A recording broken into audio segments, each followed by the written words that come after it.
This is my 2020 Jeep Gladiator Rubicon, and today I'm going to break down what I like about it, what I don't like about it, and what I changed immediately.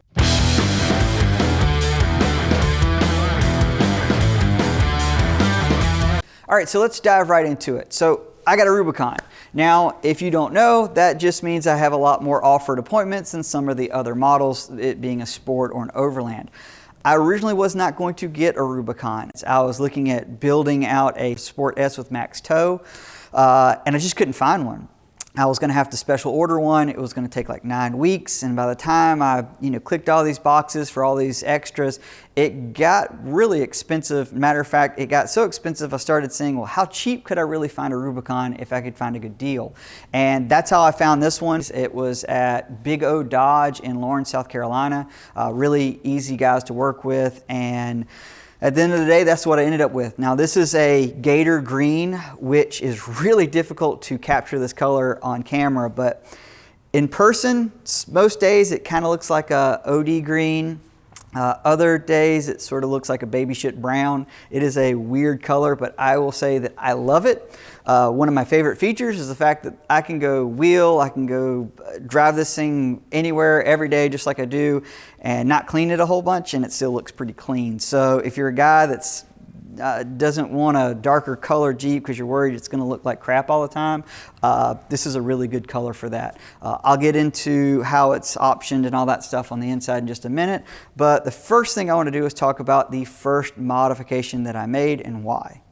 Now, one of the things that this truck did not have that I really wanted was the factory spray and liner. Yes, I could go up to Line-X, spend about $600 and get it lined, but for right now, I decided to go ahead and spend about $80 and buy this DZ drop-in rubber bed liner. I picked it up from Amazon, super cheap, came in just a couple days. Now, I like it. It's very thick. It's been nice the stuff doesn't slide around it on it too much, so if I put something in the back, if I'm going to the beach, it tends to stay there, which is really nice. My only complaint about this mat, in all honesty, is I don't know if it's a machining or a manufacturing process, but it has a bunch of like white spots all over that I've not been able to get off. It just kind of looks weird. Other than that, it serves its purpose. It is Gladiator specific, so I didn't have to trim anything or cut anything to make it fit. It fits pretty well, and I've been fairly happy with it. Now, I knew if I got a Rubicon Gladiator, it would take me about 2 seconds to swap out these stock tires. Not to say there's anything wrong with the factory tires, but they look lost in these wheel wells. I just don't like how it looks. So I got a set of 35 by 1250 Nitto Ridge grapplers. Now, this is sort of that in-between all-terrain, mud-terrain tire. I've had them on other projects. I really like them. I like how they drive. I like how they ride. I didn't even have the stock tires on here long enough to give you a fuel economy. I think I had them maybe for half a tank, so I can't really tell you what it would have been before, but I can tell you now that I'm getting 16 miles per gallon. That's pretty much average throughout. I've seen it on the little tripometer where it's saying I'm getting a little bit better here or there, but hand calculated, I'm getting 16. Now that is adjusted with a Taser, I think it's a Taser Mini that I have. I'll talk to you more about that in a second. But I really like this setup. With the 410s, 8-speed, I have the automatic, plenty of power. It drives and rides nice. I just like this setup. Now, I am going to say I am a little bit out of spec running this stock wheel. This is a 17 by 7.5, which really isn't recommended for a 1250 wide tire. If I can get another wheel that has this much back spacing where it keeps underneath the vehicle, I'll probably entertain that, something that's maybe a 17 by 8.5. But for right now, I'm happy with this setup. It drives and rides nice, and as I get more miles on it, I'll be able to give you a better review. But initially, tire doesn't make a lot of noise, feels out these wheel wells so much better, and overall, there's just a good ride quality. So big fan of this. So in terms of on-road ride quality and handling, I really like how this thing drives. Now, I've had plenty of experience with this Gladiator platform with a few other ones that we've been testing here at Driving Line, and I also have a 2018 Jeep Wrangler JL that basically has the same powertrain. So I had an idea of what I was getting myself into, making this a daily driver. Now, it is worth noting that I got rid of my 2018 Chevy Colorado ZR2 to purchase this. And coming from an IFS truck to this solid axle one, I will say it definitely drives different. You know, it's a different animal altogether. I like how this truck handles. It being a solid axle does not bother me. The steering doesn't feel overly twitchy or anything like that. It feels like a very fun to drive vehicle. The steering is actually surprisingly light, even with these 35s on here.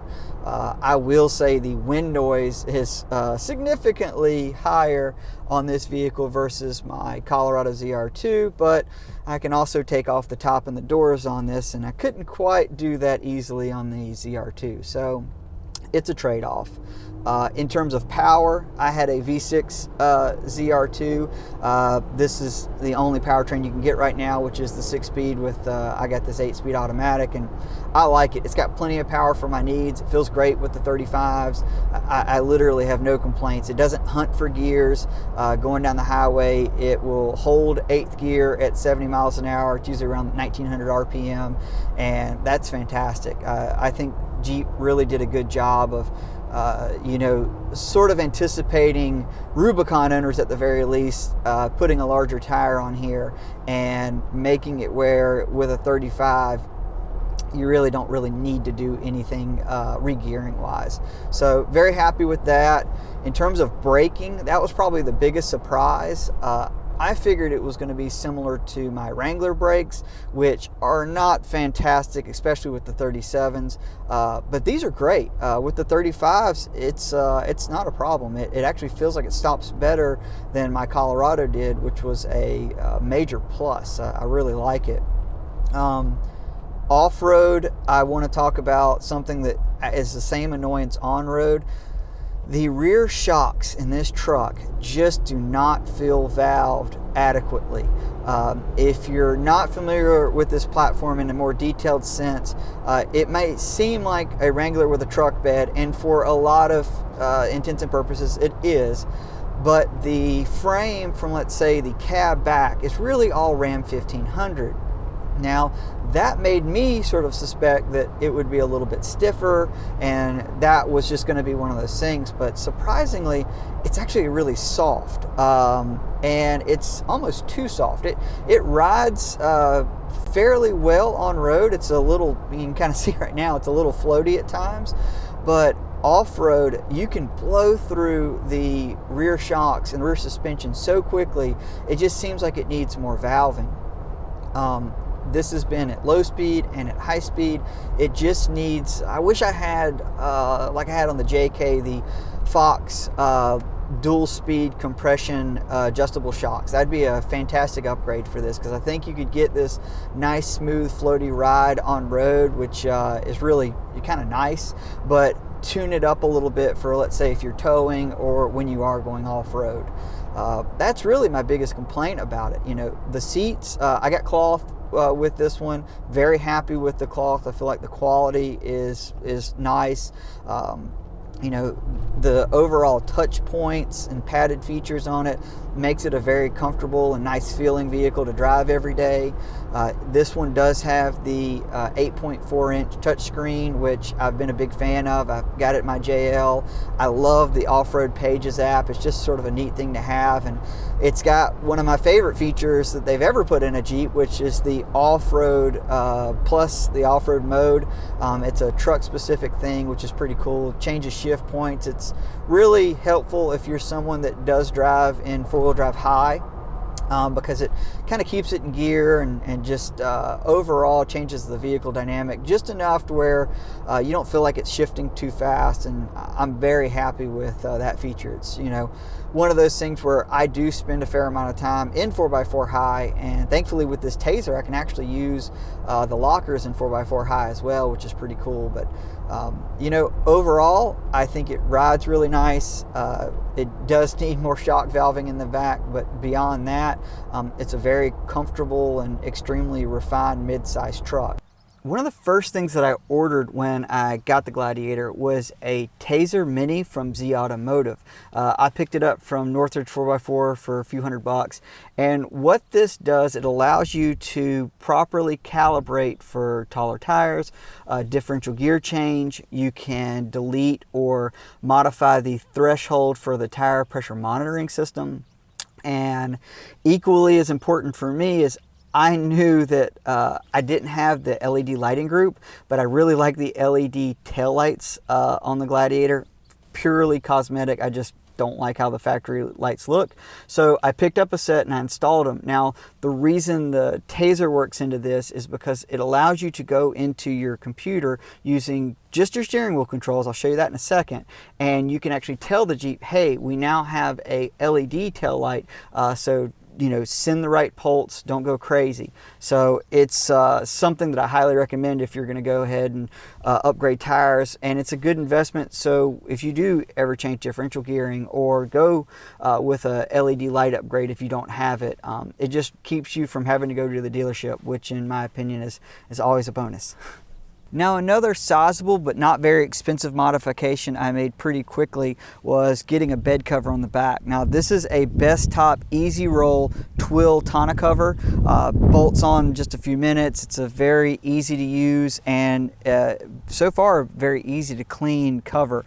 It seals really nicely, and for someone that has 2 kids always in the back, it's really nice to be able to toss extra gear, luggage, whatever you need in the back. Now, I actually did a full video review and breakdown that you can see on Driving Lounge YouTube channel. So if you're more interested in this and you want to get a full breakdown on it, you can get it there. But it was worth mentioning. I've had it on here since just about I own the truck, and I really like it. It seals very well. It fits my needs perfectly, and it's one of the more inexpensive but really quality bed covers that you can put on these. A couple other features that are worth mentioning that I really like. Now, from the factory, the Rubicons get these nice tow hooks front and rear.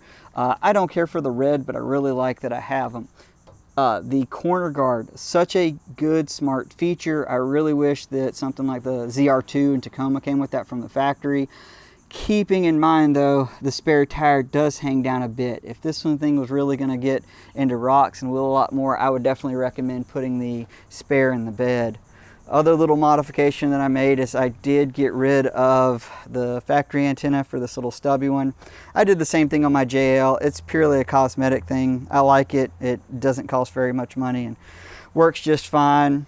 Like the other Rubicon model I found, you definitely have to be mindful for stuff falling in between the crevices here.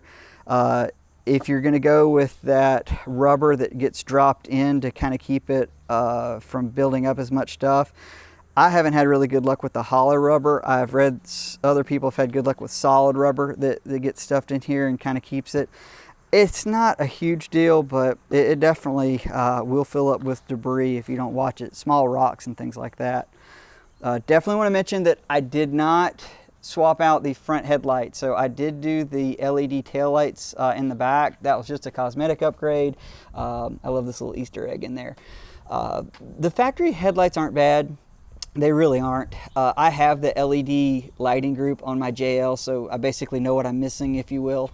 I don't really think it's worth swapping these out. I definitely don't want to buy the OE ones as they're so expensive, but you know, it is what it is. And maybe one of my last favorite features, or a feature worth mentioning, is the fact if you get a Rubicon, you get this 2-piece flare.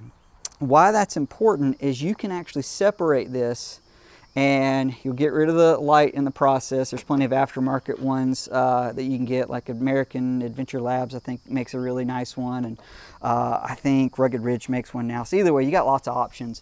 But what you can do is run an even bigger tire without lifting the Jeep more. Now, I have seen, actually just wrote a feature on Off-Road Power Products, and they are running a 40-inch tall Nitto trail grappler with only 3.5 inches of lift, thanks to being able to trim that out. And it's the same deal in the back. You can pull apart this back flare. You can see it's a separate piece.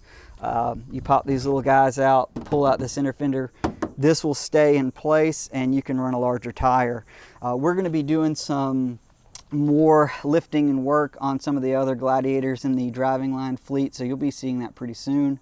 35s, no lift, works perfectly fine on this platform, so I don't think I envision me having to modify the Fender in any capacity, but it's worth noting that if in the future I feel like going with a really big tire, say something like a big 40-inch mud grappler like what's on my S10, I definitely could. Now keep in mind, thankfully having this S10 on 40s that is a double cab, worth mentioning, squeezed in there to the garage, is the reason that I can keep this thing more mild, because if I need to have something big like that, I already got it. But that's my 2 cents on some of the features on the outside. So real quick on this side, I want to show you, all you have to do is lift up the seat, locks in place. You got this full under seat storage system, which is kind of nice if you're carrying some extra stuff. Now that my daughter's in a booster seat, you can actually use this and it's not that big of a deal. I really like, you know, just like the Wrangler, the kids get vents back here. We've got power outlet port, USB port that goes underneath there, so we can charge iPads and all that good stuff for the trip. You know, the rear glass does slide open. It's manual. We rarely ever use it, but it's something you can if you want to. But overall, I like it. Kids can still kick the back of the seats, but thankfully it's plastic, so it doesn't get torn up too much. But compared to the Colorado and the Tacoma, I actually think this is really good for car seats, just in terms of room. And it's not so tall that it's hard to put them in and out. It's actually really easy for me. So just for you parents out there. Now this is probably the first review in a while that I haven't been able to take this thing on some of my favorite trails, and that's unfortunately due to the pandemic that has a lot of state parks and places that I like to wheel closed down. That being said, I do have experience with the Gladiator platform off-road and have been extremely impressed with how it works, especially with the Rubicon.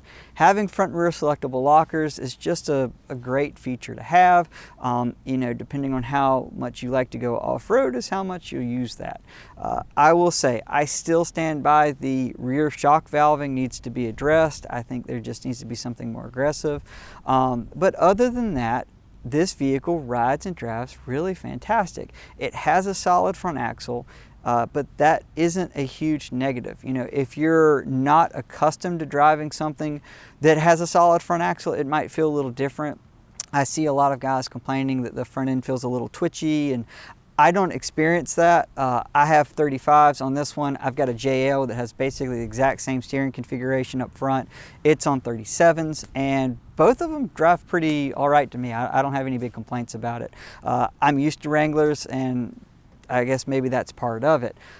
Overall, very happy with this truck out of the gate. I look forward to doing more testing. There isn't a ton of crazy modifications that I want to do to this particular truck, but we will be doing more Gladiator builds on the Driving Line channel. So if you're really into the Gladiator and you want to see kind of what you can do for pushing limits and what you can do on the cheap, we've got some really neat articles in store for that, and of course good videos. So be sure to hit subscribe, like, do all that good stuff. Follow us on Instagram and anywhere else you'll see the Driving Line logo. And if you've got any questions that are Gladiator specific, be sure to hit me up. You can find me on Instagram at Ali Mansour Editor.